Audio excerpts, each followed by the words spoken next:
So I'm in Cambridge, Maryland, a city that has a violent crime rate of 150% higher than the national average, and a property crime rate of 174%, so even higher than their violent crime.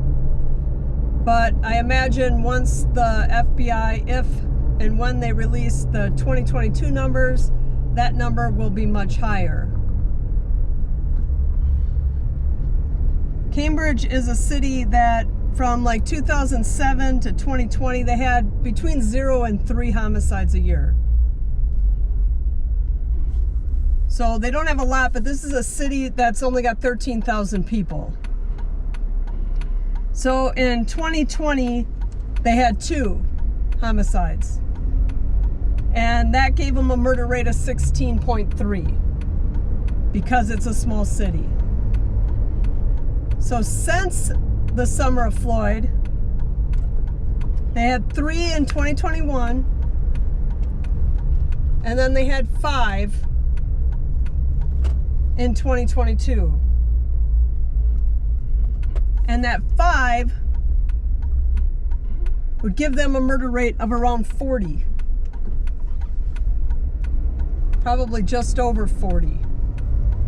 And then you're getting up there with, you know, Baltimore levels. Baltimore's in the upper 40s. Now this city's nowhere near I mean, it's near Baltimore, but it's at least an hour away.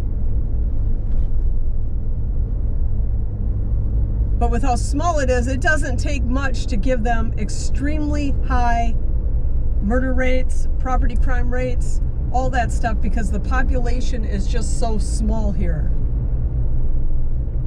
And like I said, the population's 13,000.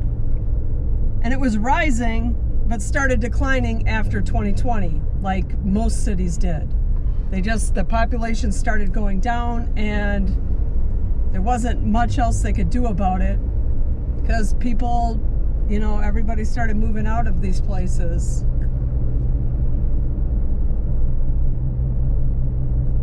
Demographically, the city is 44% black and 42% white and 2% Asian, so it's a pretty even split between black and white.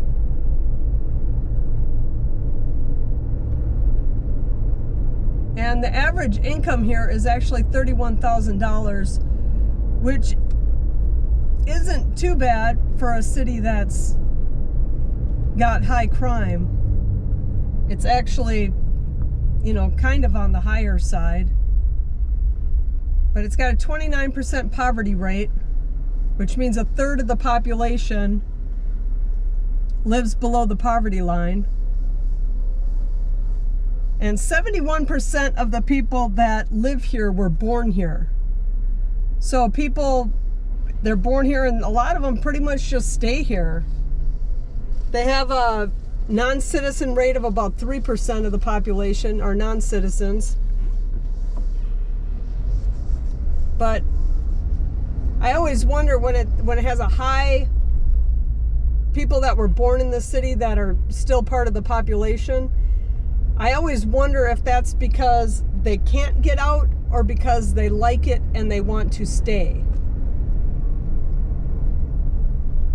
And the only way you would know that is to actually talk to the people that live there to see what the reasoning is behind them staying.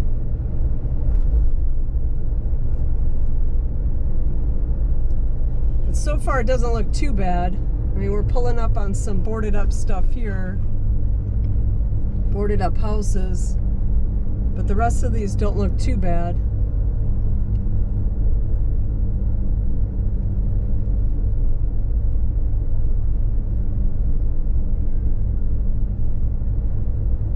But this is a city just like a lot of them that after the 2020 and all that, they started going downhill. Like they went from a murder rate of 16 in 2020 to a murder rate in the 40s now. In just a matter of a couple years. That was 2022. Their murder rate was over 40. And that's high for any city. Chicago, for example, their murder rate last year was 25. Or, like, the GoPro just cut out again. But you take a city like Chicago, they have a murder rate of 25. So the murder rate here in this small town is worse than that of Chicago. Now, Chicago gets a bad rap all the time for the number of homicides they have. But with the number of people they have, their homicide rate really isn't that high. I mean, it is high. 25 is high. But it's not high like it's high here or high like it is in Baltimore. I mean, New York's homicide rate is probably, it's under 10 in New York. And it's just due to the population, it's so high. And here, if they've gone from getting 0 to 3 pre-2020, and then they jump up to, they had 2 in 2022 or 2020, and then they jump up to 5, that's doubling the number of homicides in just a couple of years. And it sounds like a low number, but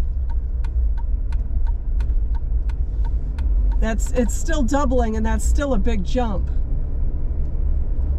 And it's in a nice area. I mean, it's right on the water, and you know, you got, I mean, even this, it's kind of cute down here. This downtown is kind of cute.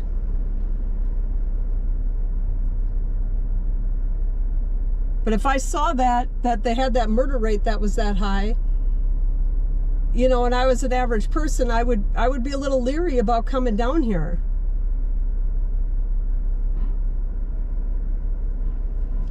But it looks like for the most part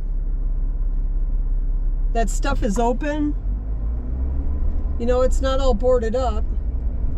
I mean, there's nobody down here. This is 3:30 in the afternoon, and there's hardly anybody down here. That's all boarded up though on the right, I guess.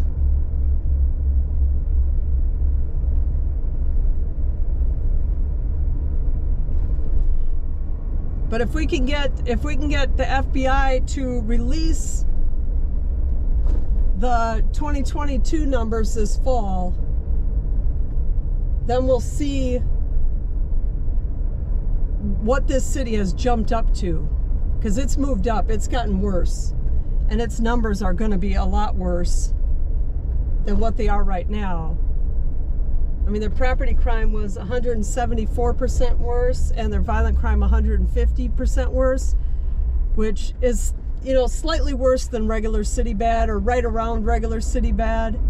I mean, that 100 to 150 range is kind of, you know, kind of what you just would call regular city bad.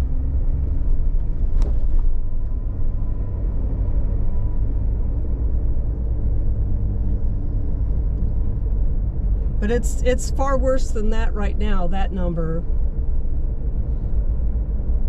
once the 2022 numbers are released.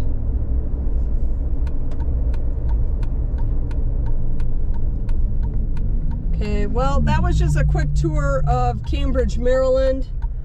Just thought I'd see it and see what it looks like, to see, you know, if it looks like a city that's actually bad, and it doesn't. I mean, there's parts of it that looked a little run down, but for the most part, it's, you know, just kind of a regular city look to it. It's not graffiti or anything everywhere like, you know, Baltimore is filled with graffiti. You don't really see graffiti down here. So it's not bad in that way, but it's creeping up there, and we'll see where it's at a year from now. But this is what it looks like today, and we'll leave it at that. Thanks for watching.